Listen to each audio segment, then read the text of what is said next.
Hey, hello everybody. Welcome to another episode of Unwind with your host June and my boy Gucci Kwan Glenn. Glenn, are you still drinking the same bottle of wine from like 3 weeks ago? Yeah, dude. I'm actually surprised with myself. This is a 3-week recurring thing Wow. with this wine, so I'm actually kind of proud of myself because I kind of overdrink usually when I'm doing this You podcast. So usually drink like a bottle per episode. I did too.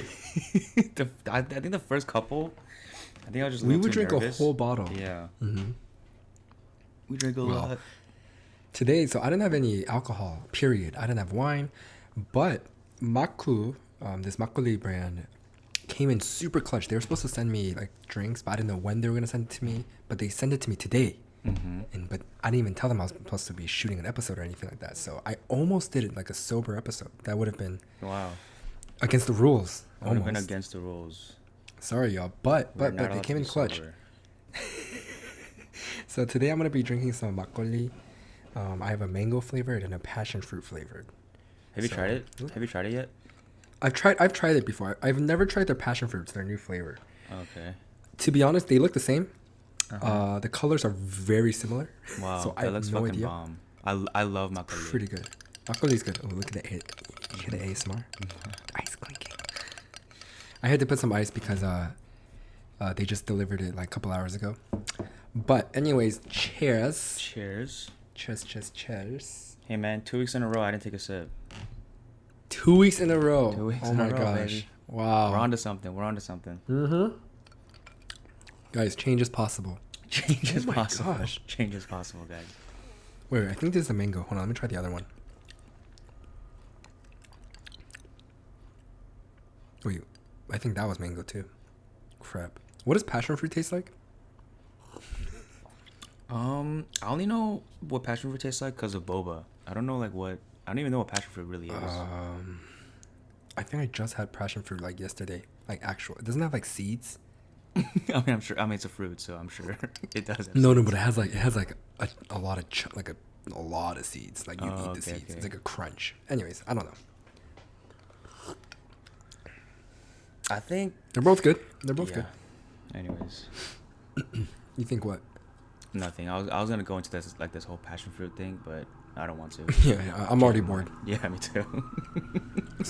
I don't know if you hear the sirens, but yo, outside my house, as I was walking home from the gym, there were like 6 cop cars outside. Damn, what'd you do, dude? They must have found that I dropped a mixtape. That's crazy. Yeah. They didn't. Bad joke. Edit it out right now. Yeah, Don't yeah, you dare! yeah. Don't you dare put it in the final. I couldn't even give you a Draft. pity laugh on that one. I don't know. It was just Damn. that was a tough one. Sorry, y'all. I am like drink loaded up. I have 2 makgeollis. I have an old iced coffee with the ice melted. I have water because I'm so hot right now. Is it getting hot in LA right now?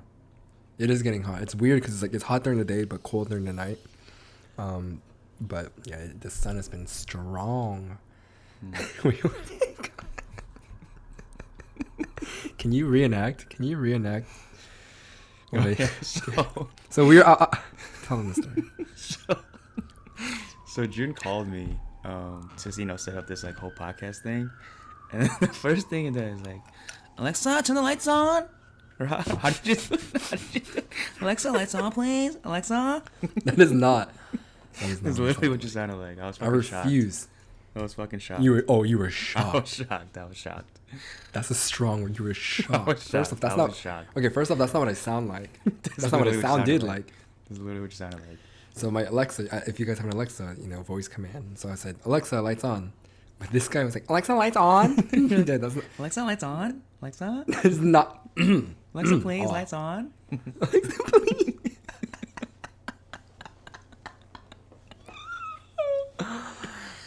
Okay, I have a hypothetical. Okay, let's do this. Somewhat of a would you rather. Okay.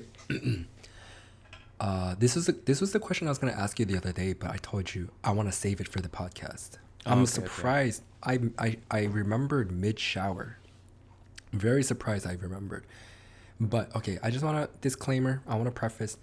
This sounds super because it is first world problems, and it sounds very privileged because it is, but that's just like the world that I live in, right? With that said, I don't want you to answer right away. Really chew on it. Think about it. What sucks more feeling wise? Like what hurts more, I guess? Being super full or super hungry? Which one sucks more for you? And really think about it. Sucks more? Like, Damn. which one do you hate more? Feeling really full or feeling really hungry? Honestly, I don't remember the last time I was like really hungry, you know? True. True. Yeah. I mean, No, for real though. Yeah, no, for real though. Like I don't. Unless you I don't remember the last time. deliberately fast. Remember? But do you remember like when you would used to like fast at like church and stuff like that? Yeah, you know what? I always participated in those, and I never got through it. I was never able to do it. Like I had to eat some. You know what I'm saying? Like, yo, fuck this shit. What am I even doing this for? Like, all for what? You know what I'm saying? But I would. Okay, I so mean, I would say. I would definitely say, hungry for sure. Really? Even though I feel like even though I've never been like starving, I don't want to experience that ever. You know, where you're like fucking like. You know what I mean? Like you have like no energy. You know. Yeah. I would choose full. You would choose full. Why? I think being full sucked. Like that feeling, I hate it more than feeling super hungry. Fascinating. Because like trying to imagine like the fullest I've been versus the hungriest I've been. And there are times when like I'm like ridiculously full where like I hate myself. Where you just like you just feel like a glutton. Yeah. On top of the emotional pain, just like the physical like feeling of like you feel like you're gonna pop, you can't breathe, and it's like, oh my god, I feel like disgustingly full. Okay. Yeah. To the point I've thrown up before just from like overeating. Yeah. I think the full for me would be definitely more like mental, like oh you fucking piece of shit, you fucking overate. You So that's like fucking fat fuck. okay. But then the starving would be like, oh my god, like it's just like physically like you can't, you know what I'm saying? Yeah. I guess just like overall with all things considered. Yeah. Physical, mental, pain, feeling, emotions. Right. I dislike being extremely full more than I dislike being extremely hungry. But again, of course, this is coming from a very privileged standpoint. Yes, dude, the way we're talking about this is like, damn. No, Yeah, but I for mean, sure. but at the same time, it's like why can't we talk? Like this is just like this is my world. Like I'm so blessed that I don't live in poverty and like that. You know what I mean? I don't want to come off insensitive, but in this realm, in this conversation, I don't know. Anyways, I don't want to. Hopefully, people don't take it the wrong way. I don't think Anyways, yes, today's topic is another fan submission.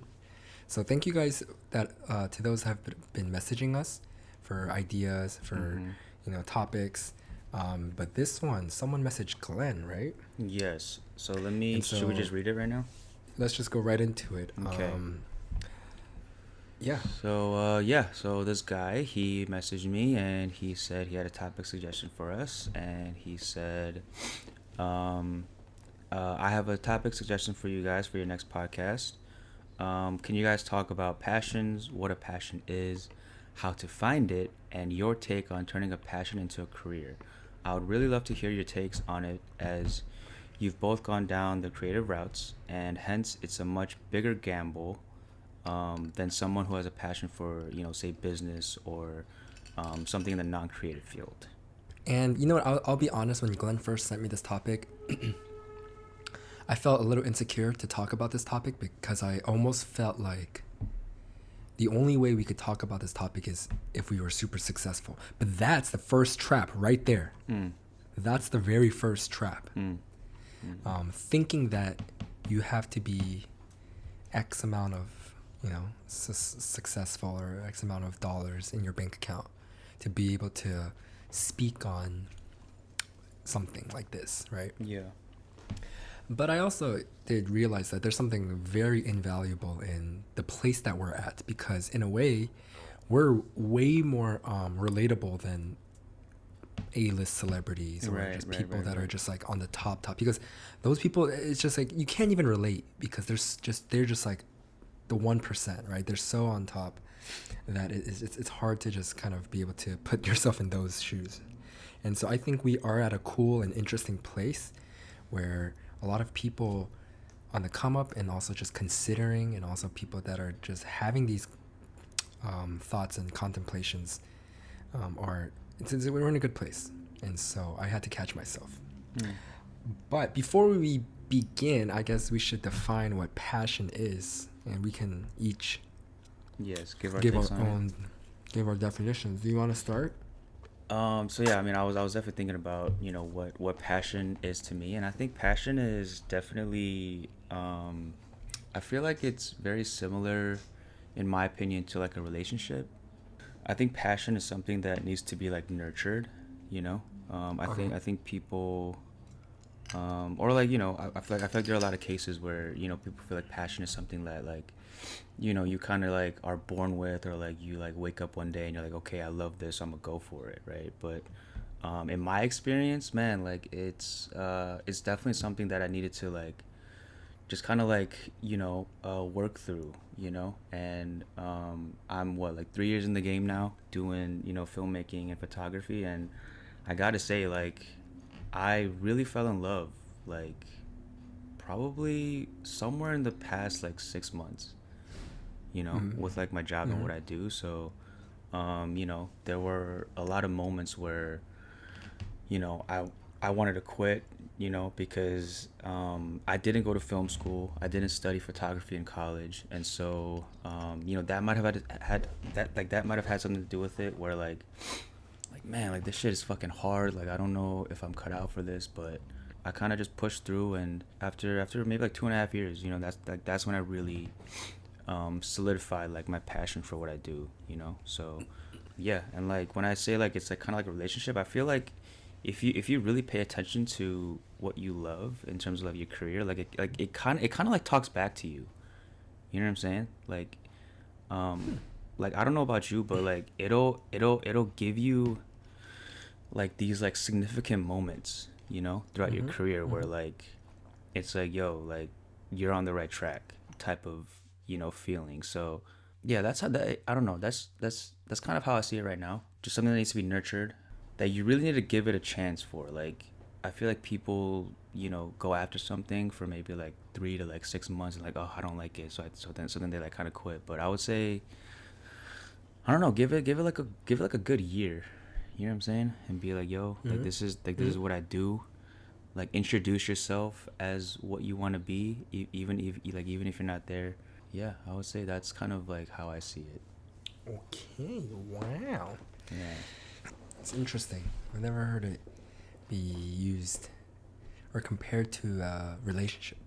Yeah, I just like, you kind of have to like work at it, kind of that's like true. just that's like true. figure shit out and like work Passion, through. yeah, passion doesn't necessarily come overnight. It doesn't. My passion, my definition of passion. I can kind of answer two things at once, because I get this question a lot. People always ask me like, how do you know what to pursue? Like, how do you know this is the thing that you should do or give a shot at? And how do I define what my passion is? First off, yeah, I would define passion as like the thing that you truly do enjoy doing. You have to enjoy it at least as a hobby, right? You have to enjoy it as a hobby. It's something that you actively like and enjoy. How you identify what passion is and how you identify what your passion is the simple answer I give is, what is that thing you always daydream about? Whether when you're like, for instance, when you're in class, what's that thing that you always zone out thinking about, or you always think to yourself, I would much rather be doing this right now? And to me, that thing is your starting point. That's where that's a good place to start. Like whether it's, I would much rather be, playing sports or drawing, or maybe even like video games, right? Some people it's a hobby. A lot of people it's just a hobby, but some people genuinely have a passion for gaming too, right? Magic tricks, like whatever, right? But yeah, I think that little itch that you always have in the back of your head, it's like, man, like I would rather be doing this right now. I want to do this, right? Something that, if there's anything that you actively seek to get better at, that's a big sign. There's not a lot of things that I like want to put in the effort to get better at. There's a lot of things I have a lot of interest, but I'm like, I don't care enough to get great. I don't care enough to like practice.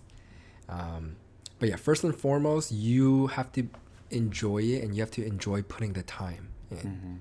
You know what I mean? And to also, I think what's really important is you can have more than one passion.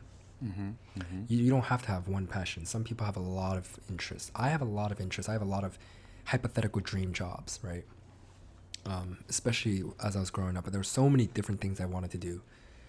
I wanted to be like a therapist. I've wanted to be a pastor at one point. I wanted to be a chiropractor. I wanted to be like a masseuse or something like that. I like a lot of things. What are some of your dream jobs that you've wanted to be? I mean, there was definitely a point where I wanted to be a pastor too. I don't know what the fuck, like, yo, that shit's crazy. Like, thinking back, like, I was Yo, like, what if this is like some crazy like full circle thing? What if we both end up pastors? holy fuck. That'd be kind of crazy. Nah, dude, pastors have it tough though, man. Shit. Oh, for sure. Like, For sure. yeah. I mean, definitely pastor. I thought at one point I wanted to be a journalist.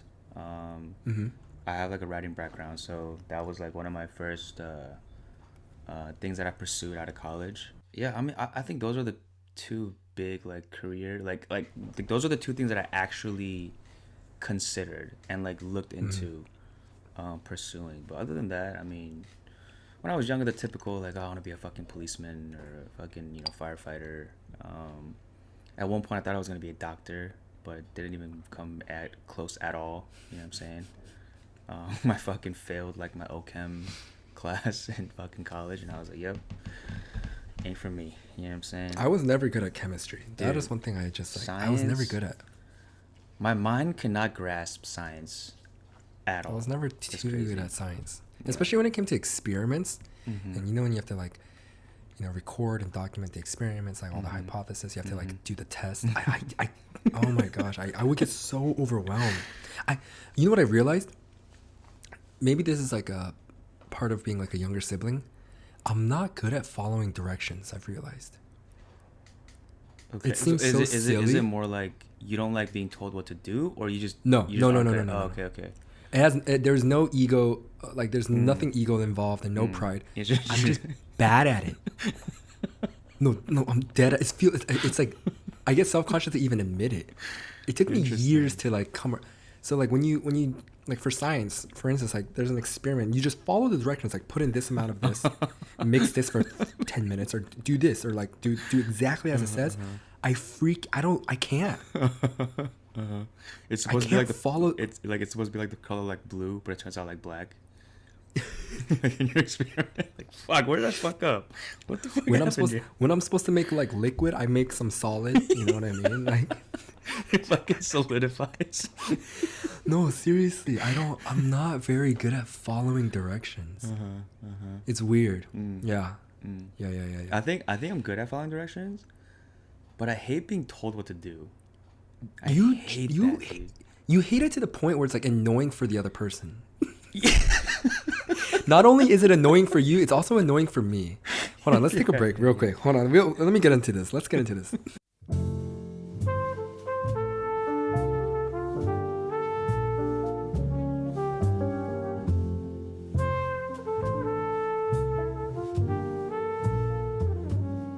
Yes. Let's talk about that. So you hate being told what to do. Fucking hate it. And I can respect that. I totally respect that. But let me give you guys an example. I really like to give like movie or show recommendations, as does anyone else, of course. But like it's just like if I see something really good, I'm like, oh, I want you to experience what I experienced, right? Like the joy, the sadness, whatever, right? The emotions. And if I and us both being in that kind of field, and especially him as a filmmaker, I want him to like watch certain films. I'm like, hey, I think you would like this film. I think you can learn from this, or etc. So there's this movie. You already know what movie I'm gonna say. What movie? No, we've actually talked. You know what? I was supposed to watch it. Remember? Remember we made that bet? I didn't watch it. Wine on me, baby. I forgot about it. Wine on me. Yo, you owe me a wine. I do. You owe me a wine. Okay, so I don't even remember what episode it was, but Glenn promised me he would watch Lost in Translation. Yes, Lost in Translation. God damn it. He still hasn't watched it. You owe me a bottle of wine. I got you. Next week, I got you. I'm a man of my word. Fuck, why didn't I watch it? Fuck. So, yeah, it's like, if whoever has seen that movie, it's a good movie.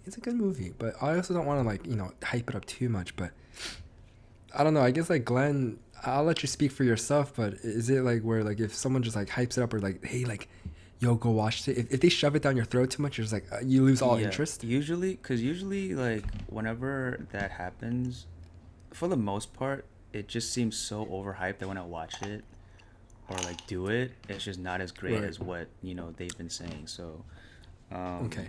yeah, it's weird, though. I feel like, okay, here's the thing about me. Like, if I believe in you and, like, the project in terms of, like, work, then I feel like I'm really good at following, or like following directions and like taking orders. But if I don't believe in the project, or like I don't think that you're good at what you do, then I won't take your lead so easily. You know what I'm saying? And obviously this has nothing to do with your suggestion with Lost in Translation. I'm just speaking in general. You don't trust my I'm just taste? backtracking a little bit. I'm just saying. That was bad timing. In terms of career, in terms of like work related, this whole passion, this whole topic that we're talking about, No, but I'll watch the movie though. I'm sorry. I don't know why I just brought that up right there. It has nothing to do with you. I promise. It has nothing to do. Are you saying I have whack taste? Wait, can we talk about that actually? What? Taste? I know you know people in your life. In your personal life that have really bad. Let's start with music taste. Oof. I know people with bad music taste, and that sounds so subjective, and that sounds like a hater because I mean, theoretically there's no such thing as bad taste in music. Right. Theoretically, because sure, music is one of those things. It's like whatever you like, but but I can confidently say that about like shows and movies. And what do you mean? What do you mean that people that have bad taste, or you have good taste? Oh, not necessarily saying I have good taste, but I know people with bad taste. Oh, okay. I don't really know where I'm going with this. So what's like in your eyes? What's like a good taste? So give me like an example of like a good taste show and a bad taste show. Oh, shows? Shows or movies or whatever. So this is gonna. I'm definitely a hater. People that like think Friends is like the most amazing show. I feel you on that. I don't think in order for something to be a really good show, it has to first off evolve. It has to go through the test of time. It has to stand through the test of time. And it doesn't. And the thing is like man, I know a lot of people that like Friends. And the thing is like I've come more to the point where it's like I can respect it. If you like Friends, you like Friends. And the thing is like there are funny scenes from Friends. And I totally respect that. Oh man, I'm gonna get in trouble for this. My girlfriend's listening to this. Oh, sorry. I know you like Friends. Oh, she likes Friends. She likes Friends. Okay, but I wouldn't go as far. Okay, I wouldn't go as far as to say like if you like Friends, you have bad taste in right. shows, music, movies. Period. Right. I wouldn't go as far to say that, but I mean, obviously, I'm an Office fan, right?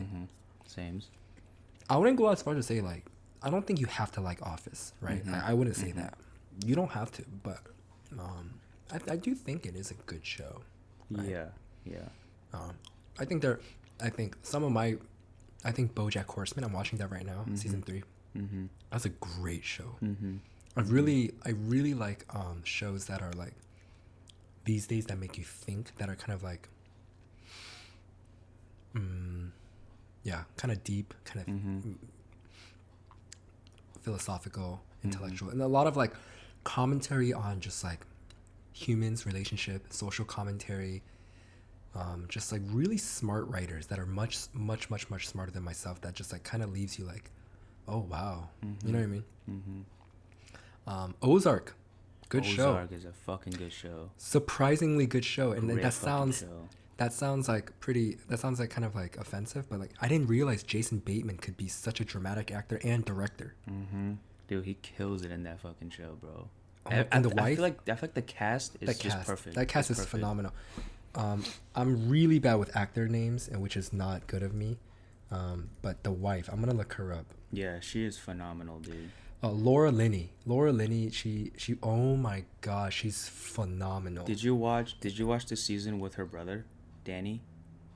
Yeah. I think the character's name is Dude, Danny. Dude, he fucking her killed that brother, role, dude. he was really good too. At first, I was like, Killed that he's a motherfucker, bro. typical guy, but I'm like, whoa, Killed he that is shit. good. He's so good. Underrated. But as Laura fuck. Linney just came out in a movie with Amy Adams and Jake Gyllenhaal, Nocturnal Animals.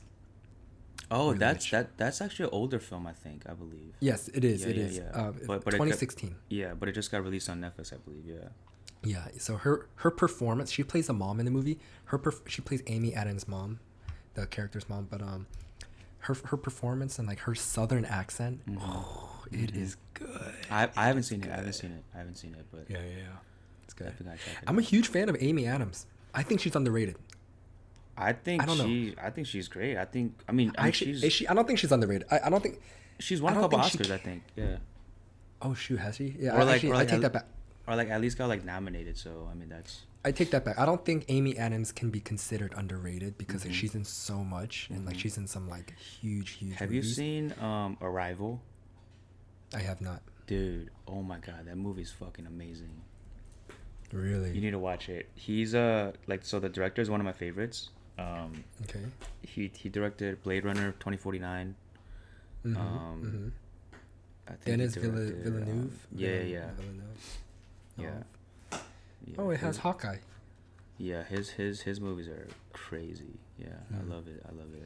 But yeah, I do like Amy Adams. I think she like really knows her role. She plays different. Like she has a lot of range. Yeah, huge range. She's good. No, she's good. She's good. Anyways, okay, back to passion. See, this is what I'm talking about. Passion also too.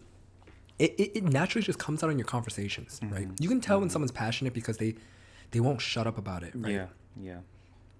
And you can tell once I've grabbed lunch, I've hung out with like some league streamers, some big names, right? I won't necessarily name drop, but like some of the biggest names in like North America, and the thing is like I felt so out of place because like they just live, breathe, talk league.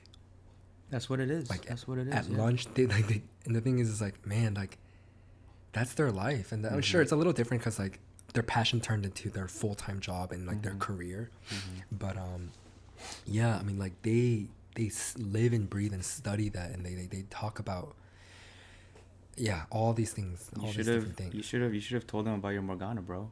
But yo, My Morgan is kind of nasty, you know what I mean? Oof. I should be like, yo, if y'all need a support, you need support. yo, silver too. I got you. Silver too. Silver too. I got Silver you. too, but I think I'm like more like a gold too, but I'm just. Oh god. Okay, yes, let's go into our origin stories. Okay. Our Yeah, villain let's stories? talk Our villain about- origin stories.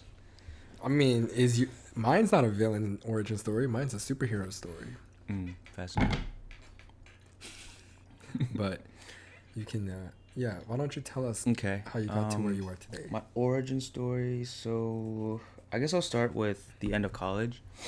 My last year of college, I actually joined the school newspaper, and I was writing like articles. I put out a couple articles in the local news or the school newspaper. It was called the Red and Black at UGA, and I was like, and like up until that point, I was in like an advertising major, and I really didn't like it. And my friend told me to come out to this meeting, and I really fell in love with like the whole like writing process. It was very creative, even though it was more like reporting style. It wasn't like creative writing, but it still felt really creative to me at the time. And so I did that for a year. I tried to pursue that freelancing after I moved to LA after I graduated.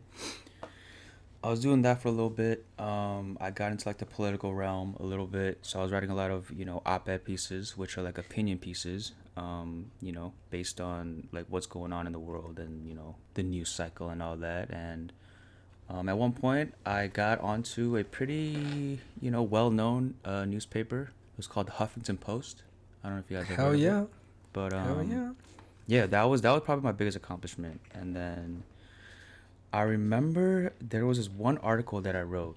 It was right after the after Trump got elected, and Okay. I wrote it and I put it out on like my blog, and it kind of picked up steam. I think that was like my first taste of like semi-viralism. I think it got a lot of hits. I think maybe up to like 70,000 reads or something like that. Yeah, Ooh. yeah. So, but with that, right, comes a lot of Controversy. hate. A lot of Yep, yep, yep, controversy, a lot yep. of hate comments, and you know, um, I think most of it stemmed from them not understanding what I was saying, because I think I was saying, because like for the most part, like it was well received within, like the community that I was, whatever. Um, but yeah, the hate comments really got to me, man. Like I remember like I was like reading through it, and I was like sitting on my living room floor, and I was just like in shock. I was like, holy shit! Like I've Mm-hmm. never, Mm-hmm. like it was like a really numb feeling. I was like, holy fuck! Yeah. Like these people are coming Yeah. at me. You know what I'm saying? And like I almost shed a few tears, dead ass. I was like legit scared. I was like, oh fuck! Like whatever. And so I think that was like my what is it?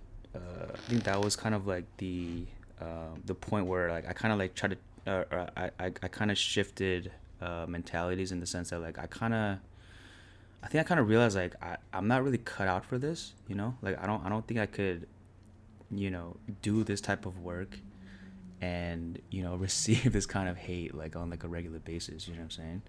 And so I decided that I wanted something a little bit more creative. And then, call it coincidence or whatever, but my friend from college, he was starting a production company. And we had met up in LA a couple times. His name is Johnny Kim, and he was like, "Yo, why don't you come work with me? And like let's start this company. Like I'll teach you everything about a camera from the ground up."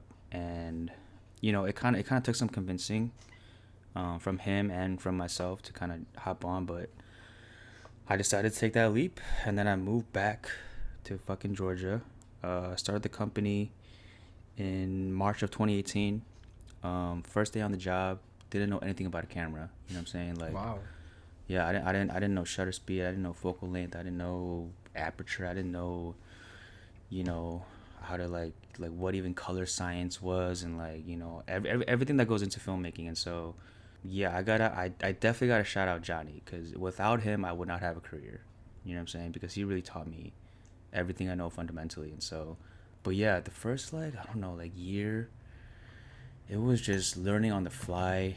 A lot of mistakes, a lot of frustration. Mm-hmm. Yeah, but then little by little, I kind of started to get a hang, like started to get the hang of how to work a camera, and then from there you can kind of explore your creativity. And now 3 years down the road, like I'm making a decent living.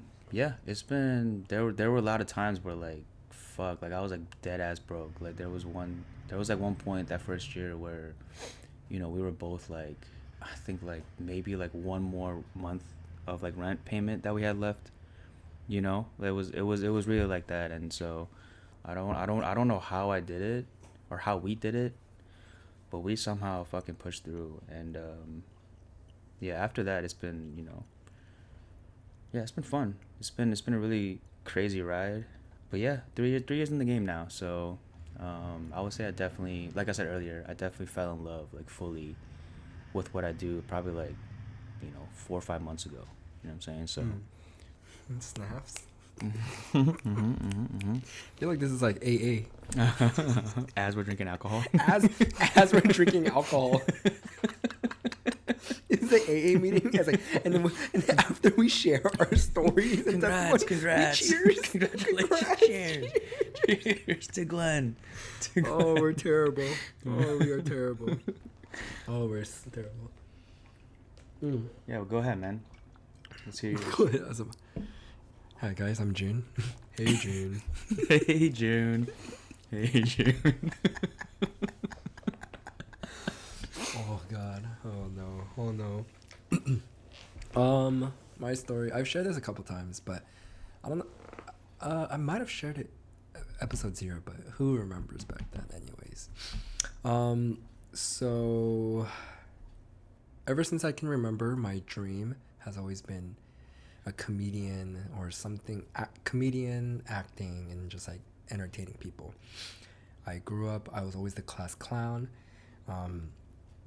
At church, I like when you do like Christmas plays and when you go to like retreats and do skits and stuff with groups, that's where I excelled. And even as a kid, I would steal the spotlight. Like that on stage was like my time to shine. And I didn't know this, but apparently when I was a kid, the other adults would go to my parents and be like, "Hey, I think your kid has a knack for acting and just like just performance, right? Like he seems like he has a talent for this."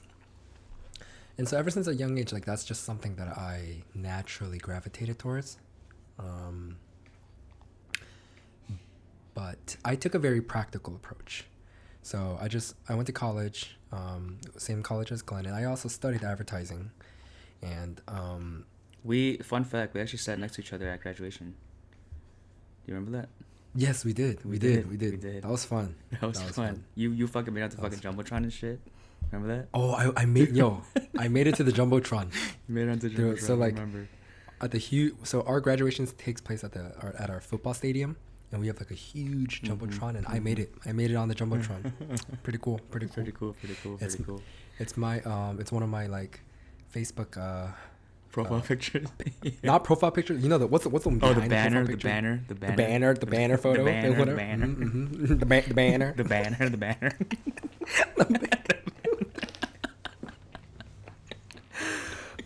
Yes, I made it to the banner. I made it to the Jumbotron. Yeah, so I graduated with an advertising degree and I minored in communication.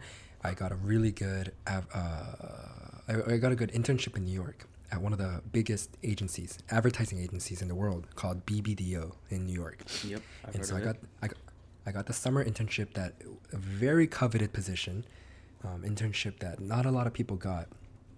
And then 2 weeks in, so I did it for account managing, and our client was, I worked with the Pepsi team, and then our client was Mountain Dew. And so really cool, big names. 2 weeks into the internship, I was like, oh, I hate it so much. This is not what I want to do. And I felt ungrateful.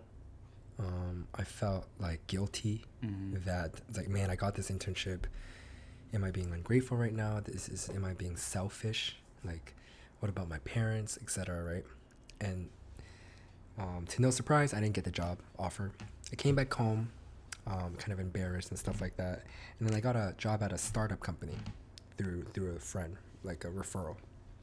So it was in sales, but with I got an internship at a startup and just worked my way up, and then I got offered a full time, which was in sales. I thought I'd be good at sales. I thought I would like sales because I like talking. I'm pretty good with people. I'm good at communicating. I hated it. Maybe it was because of what I was selling. Like I wasn't like super passionate about. Also, in sales, if anyone in sales, don't get discouraged if you're bad at your job. Maybe you're just not passionate about the product. I think that's very important in sales. Unless you're just like an amazing salesman that just can sell anything. Like you have to find a sales job that you're actually passionate about, because you can't sell something that you don't care about, right?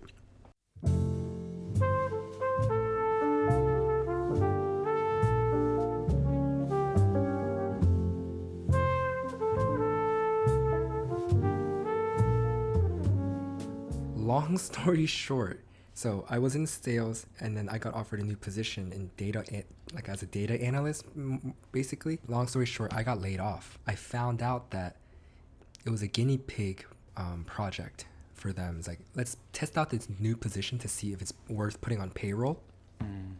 And let's put in June because he's new and like he's not the best salesman anyway. So it's a win-win. We can get rid of him and the position if it doesn't work out. Yeah. So that's what happened, and I got laid off. It hurt my ego a lot because like, I've never been fired or like laid off before.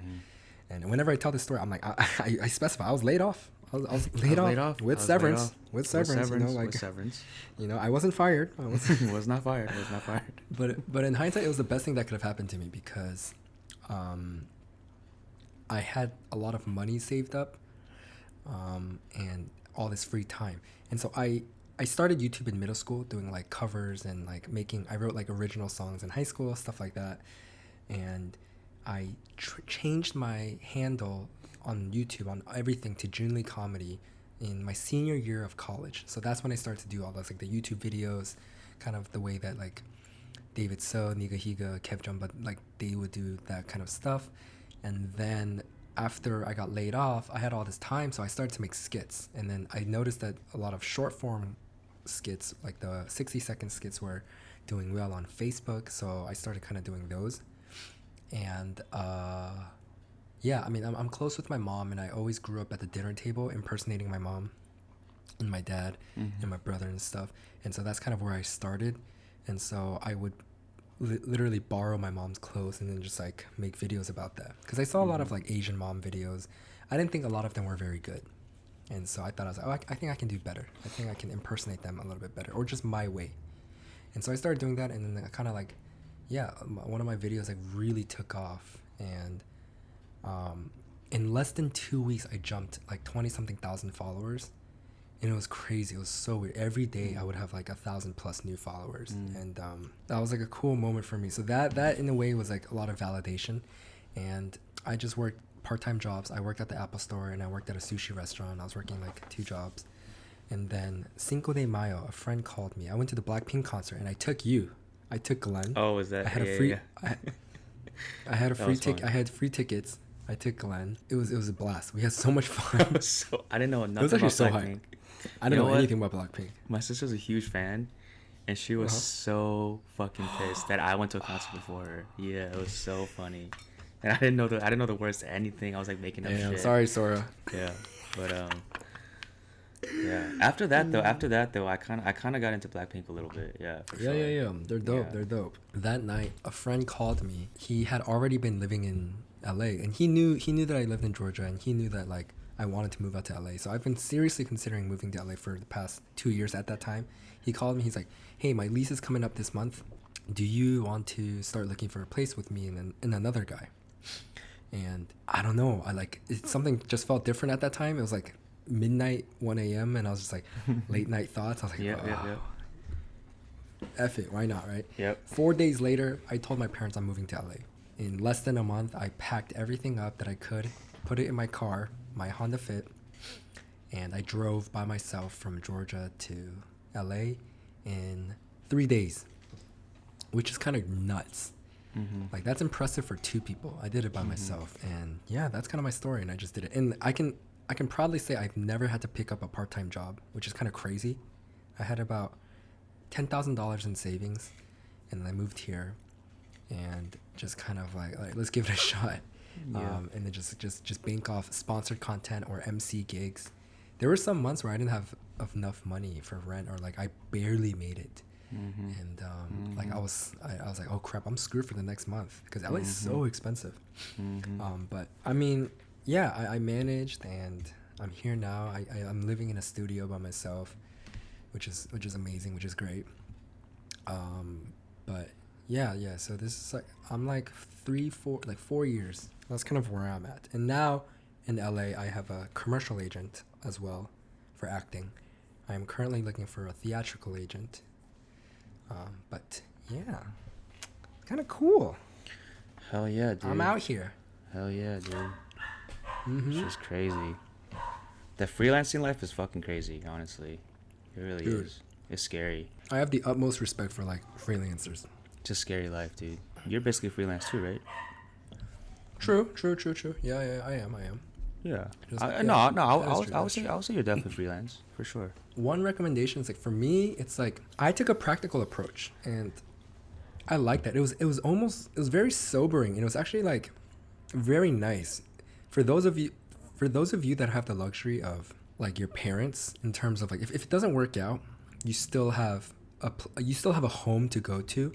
To me, that's like it was so reassuring. Yeah, look, like growing up like with immigrant parents, it's like you don't want to burden them, you don't want to like use their money, etc. I get all that. Like I have an older brother, and ever since I was little, he would always say, "Don't ever touch mom and dad's money." Like, Yeah. you know what I mean? And it became of like a pride thing too. It's like as a parent, obviously they want to spoil you. They obviously want to help you out, right? Right. And I think that's just something I'm now starting to slowly realize. But I was like, I never want to like ask them for help, right? So I always like try to get my own job, etc.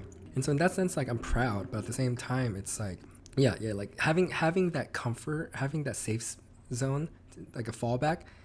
People think it's like it hinders you, but I don't know. In a way, I think it's nice. And one of the best examples I can give is Will Ferrell. So I've listened to a couple Will Ferrell podcasts where he was a guest on Armchair Experts with Dak Shepard, and that's a great episode. And he just talks about his life story, and yeah, his dad gave the same advice. It's like, hey, just try it, and if it doesn't work out, then just come back home. You have a degree. Like you if it doesn't work, it doesn't work, and then you can always come back home. Just give it a shot. And then he said that like that practical advice and approach was like the best advice that he ever received. And I don't know, same for me too. It's like I don't know, how do you feel about it? Because it's like I don't necessarily think that you have to like, you know, have nothing, sell everything, and like this is your absolute only option. I mean, sure, that could drive you. Yeah. But I think also like a practical approach gets a bad rap. I mean, I definitely agree with that, but I think like my first 2 years, I told myself that I wasn't gonna ask my parents for money. You know what I'm saying? Like, and so I think that low point where, you know, where I couldn't make rent, like, I could have definitely asked my parents for money, but I was like, Glenn, like you promised yourself that you wasn't gonna do that, and I didn't do it, and I got out of it. You know what I'm saying? So okay, so I would say keep that in the back of your mind. Like if you have somewhere to go back to, definitely like know that. But at the same time, don't let yourself give up, you know, too easily. You know what I'm saying?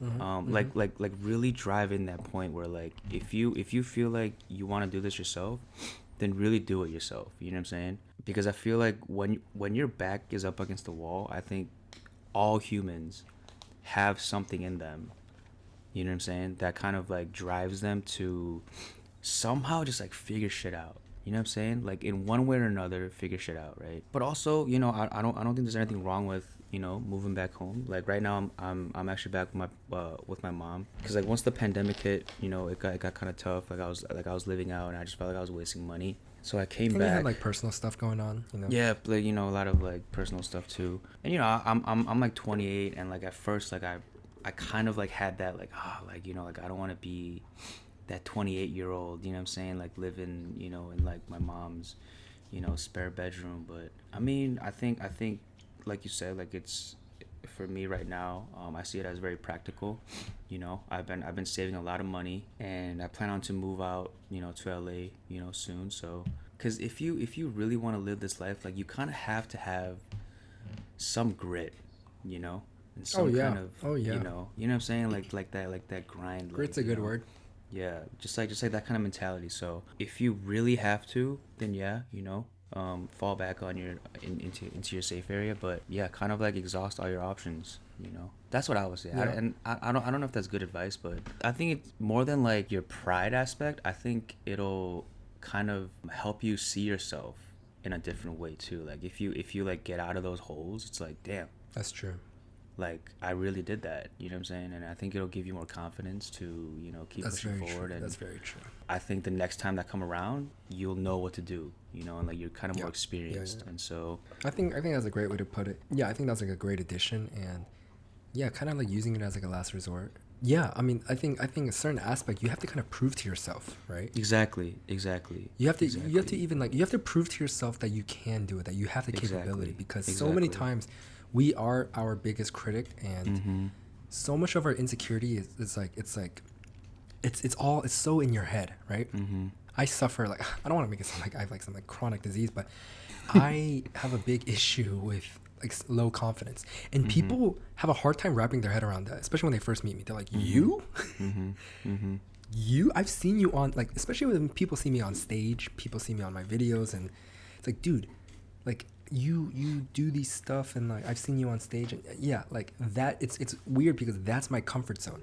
Mm-hmm. That it's so strange, and like the thing is like a lot of performers and people that are on stage can relate, and I get it now. But when I get off that stage, Mm-hmm. when I'm not in the spotlight in front of like hundreds or thousands of people, it's like I get really in my shell again. Mm-hmm. I get shy. I get very insecure. I'm like Yeah. neurotic about little things like that. Yeah, so I have a lot of like low confidence as well, and so there was a period in my life where I was in Georgia where every single night for about 4 to 5 months, every night before I go to sleep, I was like, I should give up. This is the night I should give up. And I'm like, you're wasting another day. It's like, Mm-hmm. oh God, you're stop wasting time.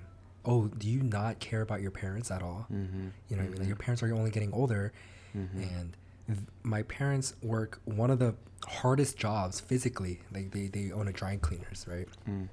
And that's so physically taxing. And working in Georgia where it's hot as hell, like summers are brutal and winter is brutal because it's really hot and really cold. Yeah, stuff like that. So like I would get so in my head about so many little things, and every night for about 5 months I wanted to give up, or I wanted to call it quits, just like throw in the towel. I mean, I'm glad I persevered. Oh, one thing I will say, one of my biggest pet peeves is when people say success is like luck or accident. Success is not an accident.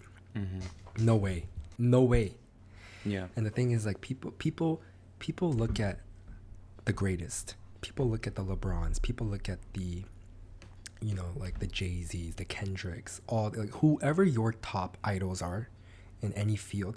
People will look at them and be like, dismiss them and say, of course they were going to end up in the NBA. Of course they were going to become an A-list actor, celebrity, musician, right? But man, it's like it frustrates me so much because Yeah. it's like, sure, they were born with certain talent, especially Mhm. sports athletes were born with God-given talents, Yeah. genetics, but people undermine the work they put in.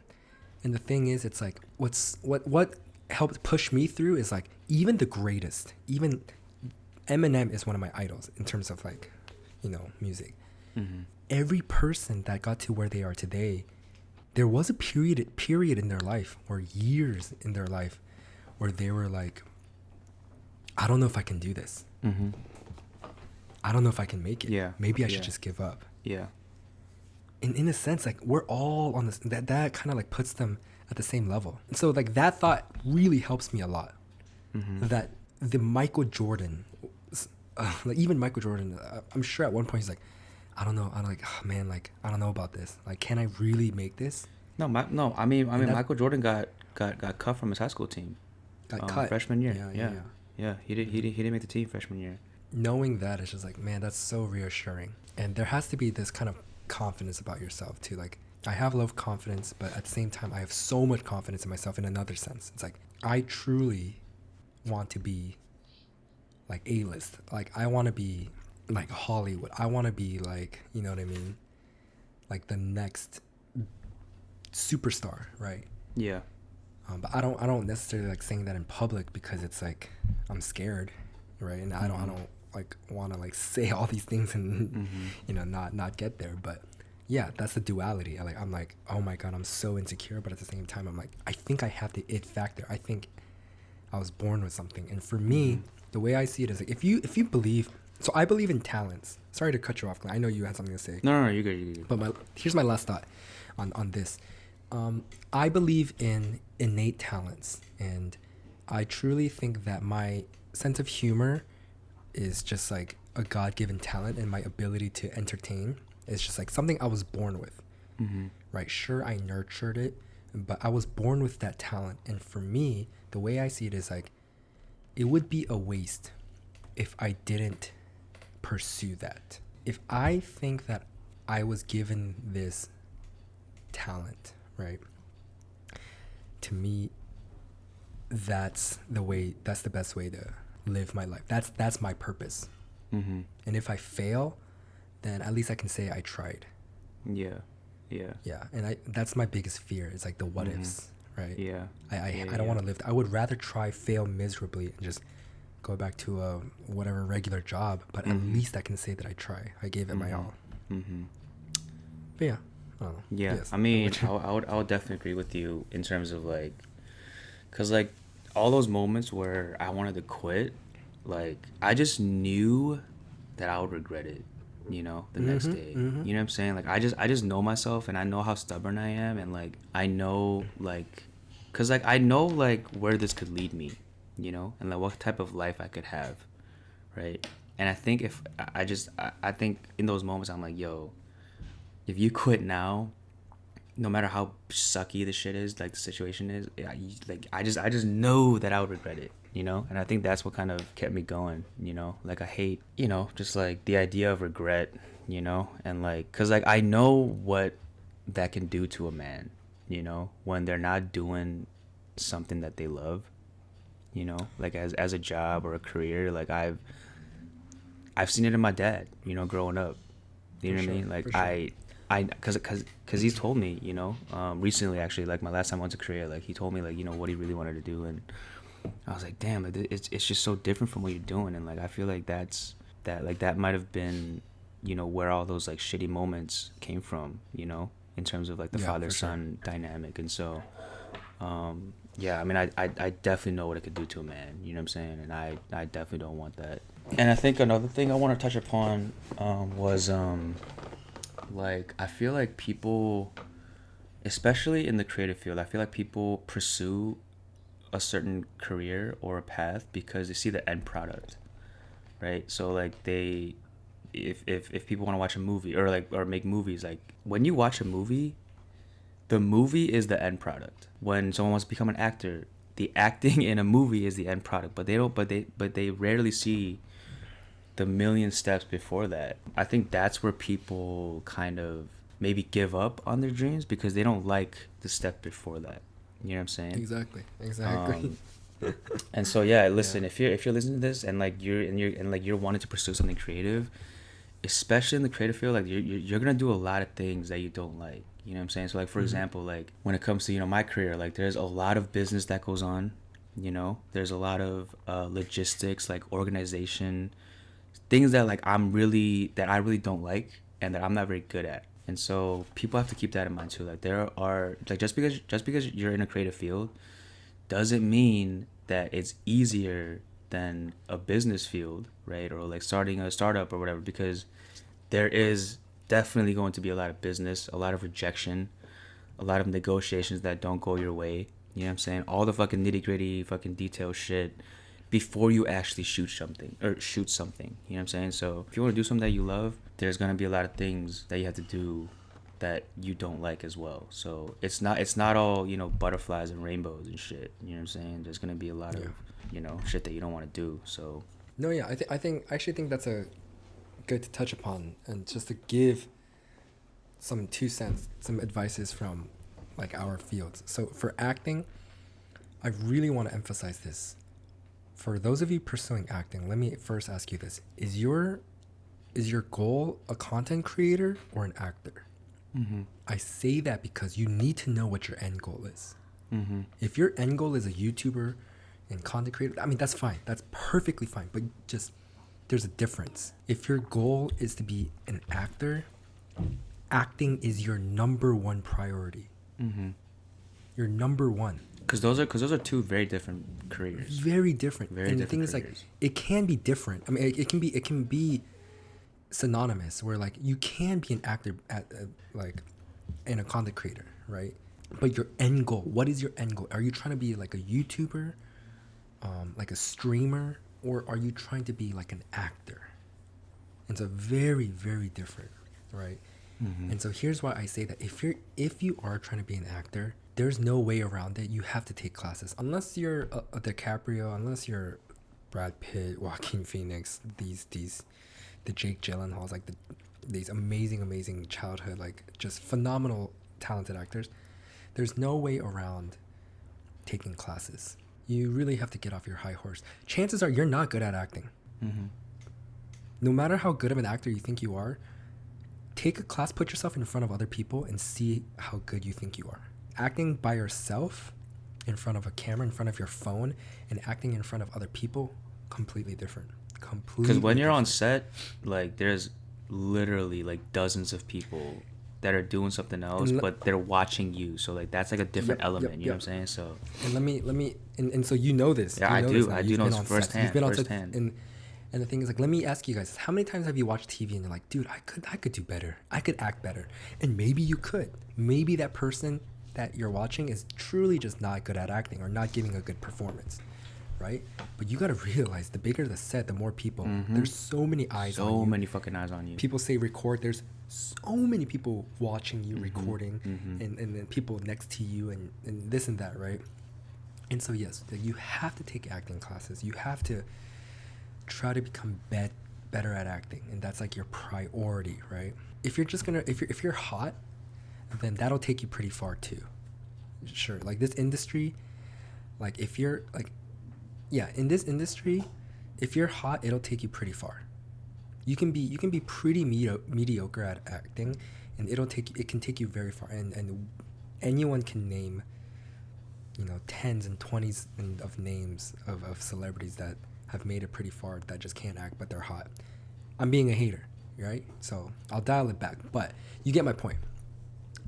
Yeah, content create. If your goal is a content creator, become good at creating content. You have to learn the ins and outs. The thing about being a content creator, which I have so much respect for, is you have to wear so many hats. You have to teach yourself how to edit. You have to teach yourself Final Cut or Premiere Pro. You have to teach yourself like color grading. I mean, whatever. I mean, like, it depends how nitty-gritty you want to make it. Yeah. You have to be a writer. You have to be a director. And so these are all skills that I'm practicing for the future too. I would love to direct my own stuff in the future. Even when I'm on set as an actor, sometimes I'm like, oh, if I were the director, I would have done things a little differently. So like, that's just kind of how my mind works. And yeah, content creators too. Some people are just like brilliant at what they do.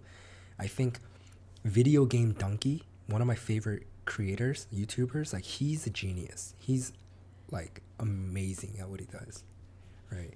And so there's just like really top-notch creators out there too. So yes, first, because the lines can get so blurred, know what you want to be. Do you want to be a content creator or do you want to be an actor? And if you want to be an actor, you have to eventually take classes and you have to invest money into headshots. And you're bad at acting. You have to just tell that to yourself. You like, please don't get cocky, and please don't find offense to it. Just keep creating, because like through that you'll get better as well. Study, watch films, watch shows, watch the hell out of stuff that you like. Find actors that you like and watch their filmographies, and find directors that you like. Even if you're an actor, even if you want to go into filmmaking, find directors that you like and study their style, study their edits, and study the shots. I'm to the point, I don't know about you, Glenn, like when I watch a movie, it's hard for me to like stay focused in the world of that movie, because I'll be like, whoa, that was a really good close-up shot. Whoa, that choice that actor made, that breath, that blink, like to the blink, because I'm so detail oriented, and like with my skits, I like to like impersonate and imitate. I will study the body movements. I will literally study like the finger movements, or how much this guy blinks, or like how much his mouth moves for an actor that I like. So you really you have to study, and studying is part of pursuing that passion and growing and practicing. And so yeah, go ahead. Yeah, I mean, I think I think the one upside of being in a creative field is, I feel like even when you're in your downtime, like, you're still learning, so like for me, like in my downtime, like I really love watching TV shows, anime, movies, and those are things that I definitely enjoy, and it's my downtime. But at the same time, like I'm still learning, and like you said, like as someone who's behind the camera, like even when I'm like out, and about, like I'm like constantly framing things, and it just like gets to that point, it really does. It's like, oh my god, that would be a beautiful shot for a scene like That's this or something interesting. like that. So, Oh, that's so and interesting. if you're trying to be a filmmaker or a music video director or whatever, I would say watch a lot of anime. Okay, to me, I Whoa, think yeah, why? because to me, I think animation is one of the purest forms of cinema because they're creating everything themselves. You know what I'm saying? And so, I think I think anime has like very very interesting and very fascinating framing, and like camera movements.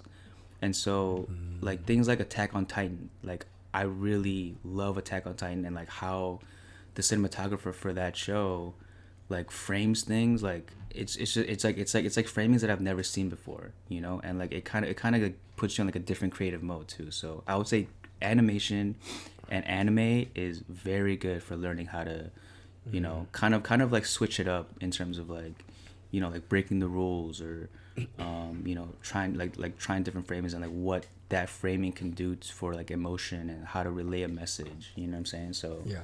um I will say anime is a little tough. I don't really know too much about like animation, mhm but I will say that's Attack on Titan is a great example mhm because that's what brought it to where it is today in terms of the anime portion. Like in today's world, it shocked the anime culture and it just shocked everyone how stellar the yeah animation was. yeah it was But I will crazy. say focus more on the first season, the first 1 or 2 seasons, because I did hear some stuff about the latest season where it's like they've been using a lot more CGI, and apparently like hardcore anime fans can pick that out where it's mm. CGI instead of illustration and animation. And so like season one, I heard is just like impeccable. I mean, I've seen it. It is. It's just like, oh my god, it's amazing. Um, and then one of my best advices I could give to a lot of people like starting out is a quote by I'm gonna butcher his name, Yohi Yamamoto, the Y3 creator, the fashion brand Mhm, Y3 mhm, mhm, Adidas mhm, mhm. collab. His quote is, "Start copying what you love. Copy, copy, copy, copy. At the end of the copy, you will find yourself." And another quote I live by is by Martin Scorsese.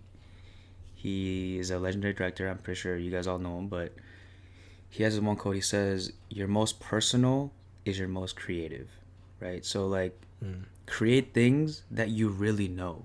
You know what I mean? Because there's gonna be something that only you really know.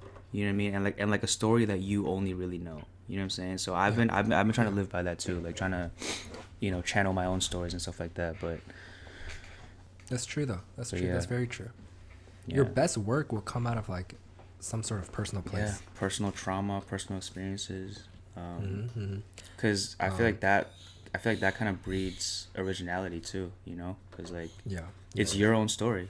So I will warn you guys about the whole copy thing, Glenn. I do want to talk about. I'm upset we didn't talk about this on the TikTok mhm episode, mhm but I do want to talk about the lack of integrity on social media nowadays with mhm content. The lack of mhm integrity with content. mhm People just stealing content mhm. and having no respect for original work. It pisses me off to no end. Yeah, yeah. And people stealing content but calling it, oh no, it's the trend. No, it's not. It's not a Mhm trend. mhm You're stealing an original mhm piece of work mhm and you're calling it a trend. mhm Anyways, we're gonna dedicate a whole episode to that. But yes, I want to warn you with the whole copy thing. Copy in the sense of like, yes, you can model your work after your idols and the people you look up to, but like if you're like copy and pasting, you know what I yeah mean? yeah That yeah that's a little yeah different. I yeah mean, so hopefully like you guys are smart enough to like read through that and like know what the intentions are, but don't be too scared. But like yes, copy. I will say when I first started out, I modeled after David So a lot, mhm and I really like studied his content. And the only thing I did a little bit different was like the cursing. I thought mhm that like I took a more family friendly approach. I thought that'd be more business savvy. I mean, no disrespect to David at all. That's his brand, yeah right? Like with yeah the whole yeah UCLA. That's how he blew up. yeah UCLA girl. And then I remember just a quick story. I remember telling myself one of my small big goals was when I was in Georgia. I was like, one day I'm going to meet David So professionally and not like as a fan. Of course, as a fan, but I'm going to meet him as in a business way. And yeah, New Jersey, a school in New Jersey hit me up, and they asked me to MC, and he was the headliner, and so I got to headline his portion and host his Q&A, and then we got to like talk and stuff. So that was like a really cool moment. So you gotta, so what I mean by this, set milestones, set lofty milestones, set achievable and practical milestones, and also set crazy lofty goals. So for me, my crazy dream is I want to be the first Asian late night talk show host. Like later on, that'd be really cool because I love hosting and stuff like that.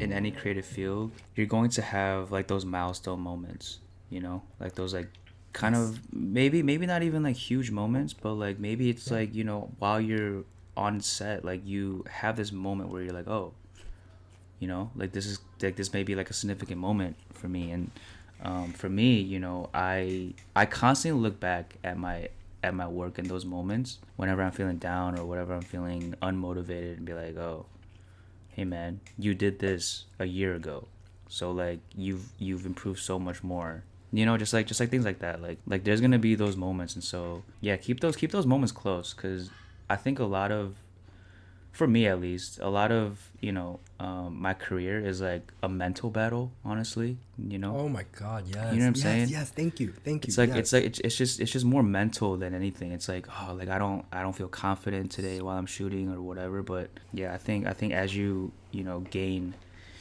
like little victories and bigger victories, like you kind of, honestly, this field is all about confidence, man. I think for me, you know, especially as someone who has to, you know, lead sets as a director and stuff like that, like you have to be confident. And yeah, I would say, yeah, just keep those moments close, and, you know, look at them as like, you know, precious more than anything. And I think those moments will definitely drive you during certain really, you know, low moments in your life.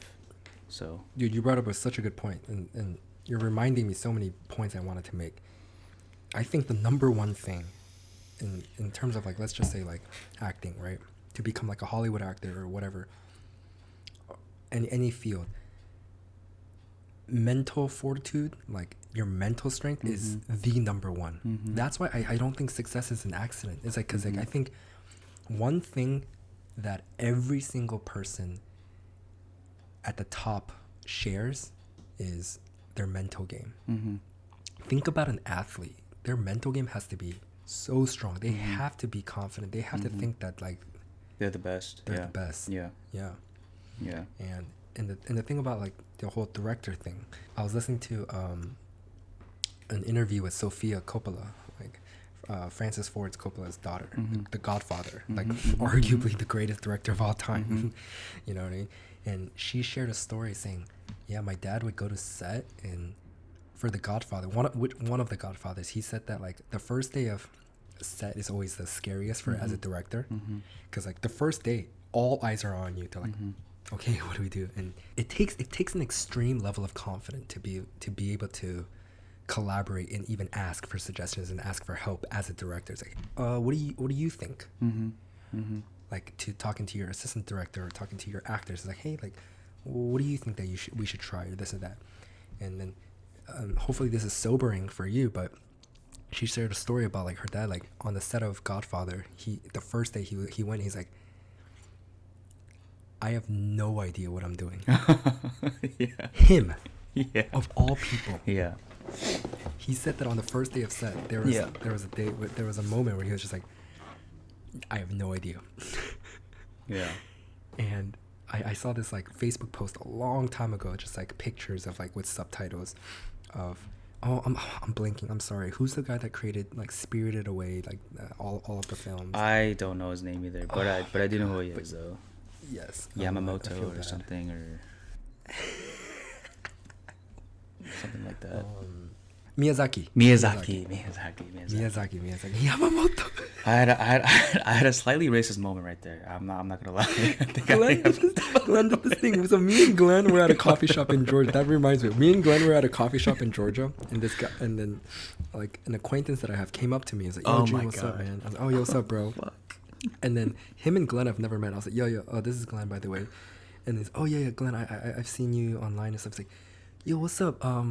Josh. Glenn was like, yo, what's up? Josh, right? He's like, no, David. And I was like, honestly, I probably should have waited, but that was just like my ego talking right there. I was like, I want to get this right. I want to get it right so bad that I just pulled the name out of my fucking ass, and it wasn't even the same letter. It was fucking David. It wasn't even. Oh my god, so funny. Oh, and after he left, I was like, why was that necessary? Why did you feel the need? Why did you do that? Why did you feel the need to just? If you didn't know, you should just waited 2 seconds. He's like, I don't know, I just really wanted to be right. He said, yo, Josh, right? He's like, no, David. I fucked up. No, because I really don't like doing that to people. You know what I'm saying? Like, I really don't like getting people's names wrong, and I felt really bad because, like, I don't know, it's just you really swung. Yeah, I was like, fuck it, I'm going. You put a blindfold on and you just swung. I did, and I fucking missed. Goddamn. Oh my god! But back to the story. Miyazaki, not Yamamoto. That's why 3. See, this one was even worse because it was low-key racist. You know what I'm saying? Yeah, it was like low-key racist. Like Low-key racist, yeah. Fuck, I fucked You pulled up, like a generic. I'm Like, so you sorry. pulled some Japanese sounding last name. Oh, But there was a thread. There was a thread of like, he's like, I have no idea where I'm going with this. I want to, like, I should just quit. This sucks. This is hard. I'm tired. Like, I'm done for the day. He's taking like cigarette breaks. But even the people at top, you know what I'm saying? It's like, there's so many moments where they just have no idea. Yeah. And so, no, I hope that's sobering for that's you a guys. very comforting to hear that, because And most of the times, like, I'll show up on a shoot or something, I'm like, oh my god, like, I don't know what the fuck I'm gonna shoot, but then like, you just like get into it, you know, and then you like get the bad shots out the way, and then like you're good, you know. So yeah, and the thing is, like, what's most comforting is like when people can relate to each other's struggles. That's that's the most comforting. That's why I think like we should talk about more so about the struggles. We shouldn't shy away from the struggles. Yeah.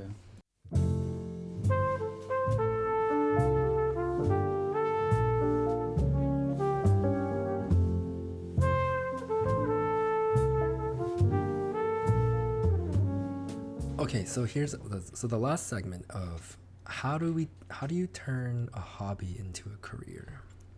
I mean, there's no one right answer, but I guess we can speak on like how we did it. So again, like, so I'll share. So I took the practical approach.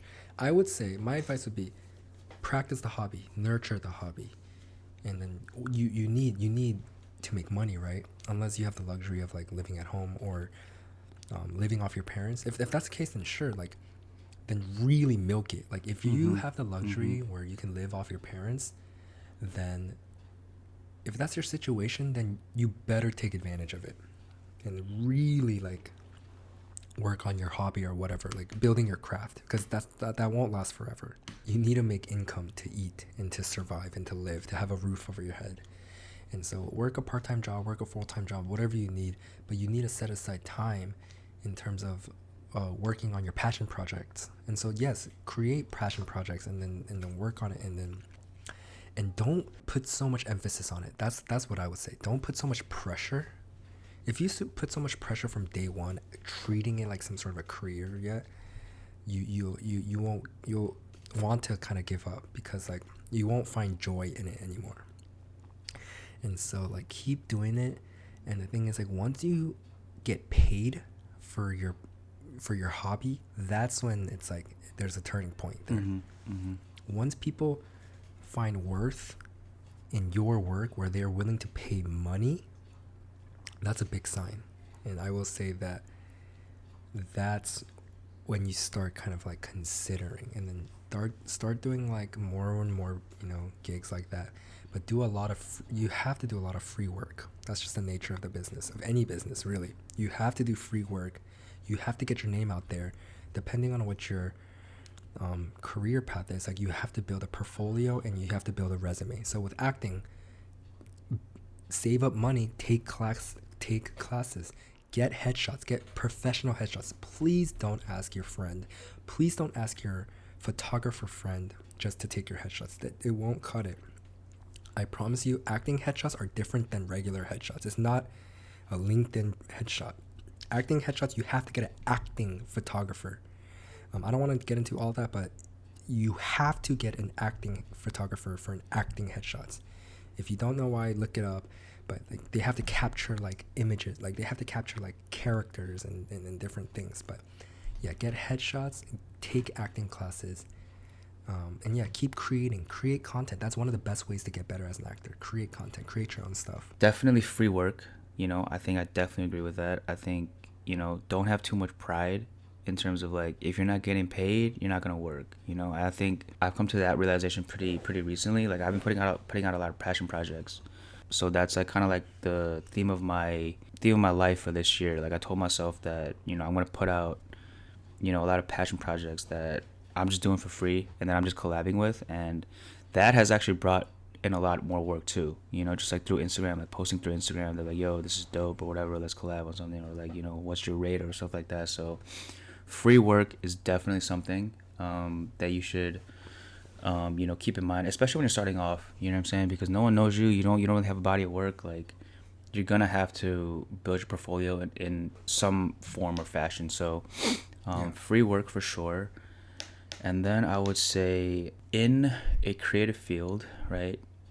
If you're working with video or even like as like a designer or something, right? Like you can't be sensitive in the sense that like not everyone that you know is going to come to you for work if they need something just because you have that title. You know what I'm saying? Like just because I'm a photographer and a video director, like doesn't mean that everyone that I know has to come to me and pay me. You know what I'm saying? So like don't be sensitive about that. Just be prepared to fail a lot, be prepared to get rejected a lot, be prepared to fuck up, and you're probably gonna lose, a couple professional relationships because you couldn't deliver, and that's just it is what it is when you're starting out. My number one advice above all else, if you can forget every single word that came out of my mouth, but the number one advice is authenticity and what's the noun? Genuinity? Being genuine and authentic will take you so far. Very far. Mm-hmm. Very far. Mm-hmm. So if there's anything, forget anything and everything I said. Being genuine and being authentic is the most important thing. I cannot stress that enough. And I cannot emphasize that enough. If you're a sleazeball, if you're going to do whatever it takes to get to the top, and if you're going to like, you know what I mean? Like cut corners and like just be shitty, it'll bite you in the butt. I promise it'll what goes around comes around. And yes, being a genuine person, being authentic will take you so extremely far. And so yes, that is my absolute number one advice. 100%. That's something you can apply. And the thing is, like, that's not something you can necessarily teach. Like, you have to like keep that in mind. You have to work on that. And yeah, man, like, and that comes first before anything else. You just be a genuine person. Just be authentic. 100%. I think that kind of falls in line with don't chase money. If you're in it for the money, first of all, you're not in the right career. You know what I'm saying? First of all, especially in like the creative field. You know what I'm saying? Like it's gonna be very tough. If you're in it for the money, you are in the wrong profession. I think authenticity and genuineness, I think definitely falls in line with don't chase money. Like I'm a firm believer that if you put in the work and you love what you do and you become good at it, the money will follow. Just naturally. Yes, so yes. I think everyone or most people in the world, like they can kind of sniff out the money chasers. Like they can kind of sense it. You know what I'm saying? So and clout chasers. Like today's term, clout chasing. Exactly. Don't chase the clout, guys. I promise it's not. Don't chase clout. Don't chase money. The money will follow eventually, but you just gotta put in the work. And trust me, if you're working with clients who deal with negotiations, who deal with money, like they will be able to sniff it out very fast. And so Obviously, like, you got to get paid, but like, also you got to keep in mind, like, you know like, and all of these are like intangibles that you'll learn on the, like, on the fly. But Yes.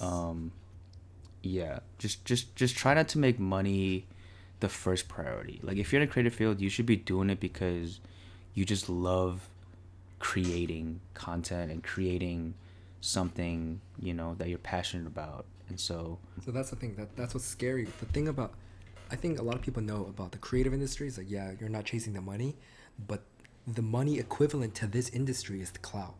yeah, So yeah, don't chase the clout.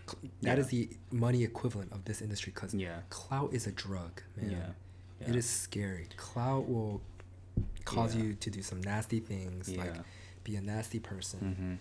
Mhm. I mean, sure, I've been on that side too, here and there, but yeah, I mean, I can confidently say, like, I've been offered another gig just from working on set, and then, like, someone hit me up for another job. It's like, hey, June, purely because, like, I can't attest to, like, my acting or anything like that, but they were like, hey, you were a pleasure to work with, so I just want to work with you. And so, like, that alone, like think about it. Any job, it's a human connection. Any job, it's like, if you're a pleasure to work with, if you're just a solid dude, if a solid girl, it's like, I will have that person in mind. Exactly. If you interview for a job position but they didn't hire you, but like, I really like that person, I will keep you in mind for something else. Like, hey, some other position opened up. I really like talking to you, so hey, like, why don't you come in and let's interview for this job? Or, like, you know what I'm saying? It's like, that'll take you so far. Exactly. And that's not something you can fake. And so, like, You can't. if like what Glenn said, they will sniff it out. If you think you can, like, fake your way with, like, being genuine is that one quality you can't fake. You really can't fake being genuine. Yeah, Your true colors. Yeah, like, trust me when I say this. Like, I can definitely back it up too, because I have clients right now that only want to work with me because I've always been honest. Like, whenever I fuck up, I'm always honest. Whenever I fuck up, I always offer them something for free. You know what I'm saying? I always offer them, like, I feel like I'm just, you have to be honest, and sometimes that might bite you in the back, but at least you have, like, that knowledge that you did the right thing. You know what I'm saying? And when you chase money and clout, like, you're gonna do things that are just really shitty. You know what I'm saying? And you don't want to be that guy. And when you're genuine with people, with people, like June said, like, you will get calls back, you will get referrals, right? Because the best way to grow a business or like your name is word of mouth. You know what I'm saying? So yeah, keep it genuine, keep it 100 at all times. Seriously, be honest. Just fucking be a good guy. You know what I'm saying? A good person. It'll that I feel like that'll take you really far too. So.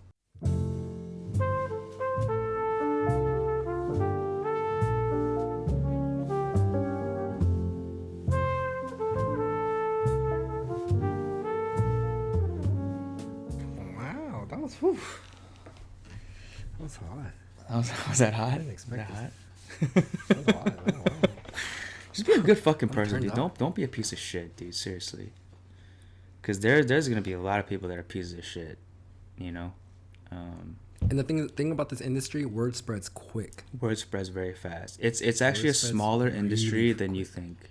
Much smaller industry than you think. Shit, seriously. Yep. Word spreads fast. And if you're Asians love to gossip. So be careful. Be careful with that. Asians have some loose lips. Let me tell you, man. Especially in the Korean community. Ooh, we love to motherfucking gossip, talk shit. And I'm part of that too. You know what I'm saying? But Why do you think every other Korean church splits and creates their own sub church? Exactly. They're like, no, seriously. We don't agree with what this pastor said, so we're gonna create an entire other church. Who's with me? Deadass. They created like Deadass. That's how it is. Word spread. Seriously. But last advice. You can't do this alone. Sorry, I didn't say this earlier, but this is never take credit for yourself. You are never in this alone. Even moral support is huge. Trust in the people close to you and continuously seek their counsel and talk to them for moral support. They're the ones that believe in you. They're the ones that are going to keep pushing in you. The ones that have been with you since day one, they're the most invaluable people in your life, and don't take advantage of them. I mean, don't take them lightly. Don't forget them. Don't take it for granted. You know what I'm saying? Yeah. Don't take them for granted. Please don't take them for granted. They might not understand your struggles. They might not be in the same field as you.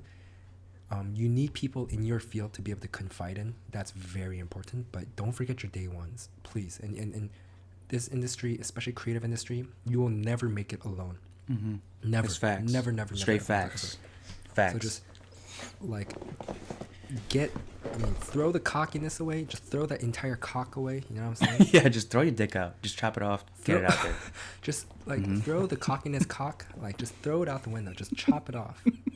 Throw the cocky cock away. Just throw the cockity cock away. Seriously.